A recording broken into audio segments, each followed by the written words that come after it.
الحمد لله والصلاة والسلام على رسول الله وعلى آله وصحبه وسلم تسليما كثيرا.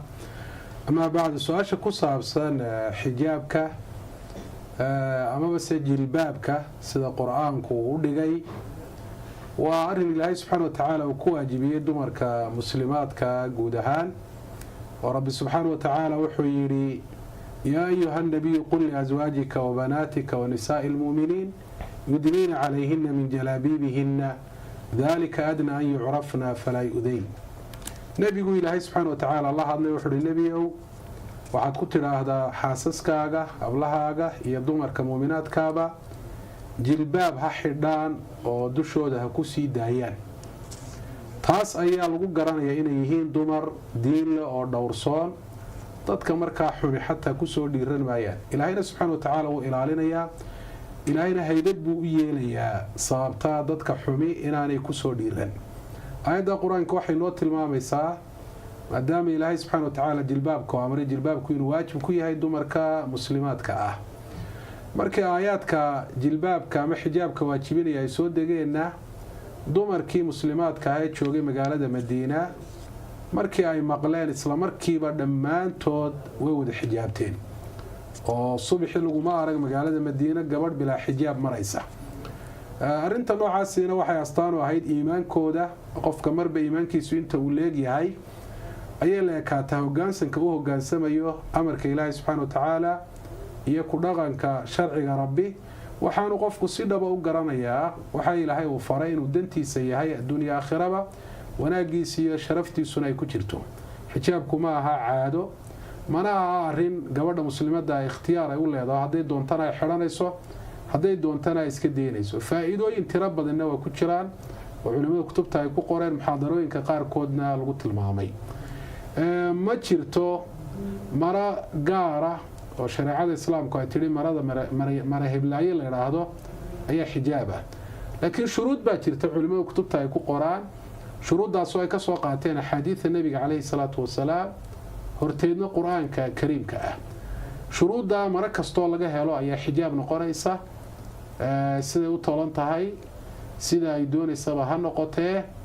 marada laga waayana xijaab noqon mayso.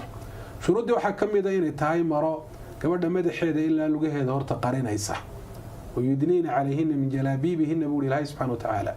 mar labaadka waa inay tahay maro ballaaran oo gabadha jirkeeda aan ku dhaganayn oo mid sawiraysa waa inaan mid sawiraya xijaabku waa inaanu noqon oo xubnihii markaa xajmigoodii laga arkaayo. dumarka muslimaadkana xijaab ballaaran bay xidhan jireen oo marka wadooyinka marayaan qoryaha iyo oodaha iyo ay ka qabsadaanba waa inay noqoto maro qaro weyn oo laga dhex arkahayn gabadha midabkii jirkeeda. ilaahay subxaanahu wa tacaala wuxuu walaa yubdiina ziinatahunna, quruxdooda yaanay muujinin.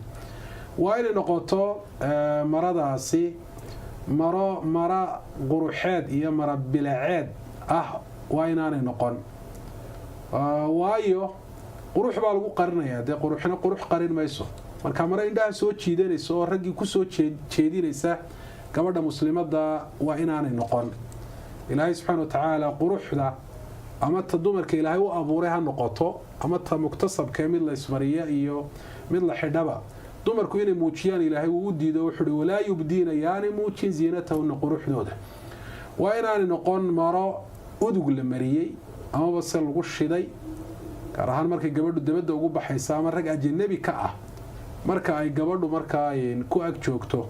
waayo nabigu calayhi salaatu wasalaam hadal adag buu ka yidhi gabadha iscadrisa kadibna gurigeeda ka baxda zaaniya ayuu nabigu calayhi salaatu wasalaam ku sheegay. waa laga yaabaa inay sida kale gabadha warsoon u tahay, laakiin ficilkeedaasi ayaa xumaanta sabab u ah oo in lasoo eego lasoo jalleeco dabeetana waddo xumi halkaasi ay ka furantay arrintaasi sabab u noqonaysa. waa inaanay shabihiin dharka ay xidhaan dumarka gaalada ahi. nabigu calayhi salaatu wasalaam wuxuu man tashabbaha biqowmin fahuwa minhum, qofka qoom isu ekaysiiya iyaga ayuu ka mid yahay. waxyaabaha la isaga eekaado dharka iyo huga ayaa ka mid ah iyo qaabka loo xidhanayo.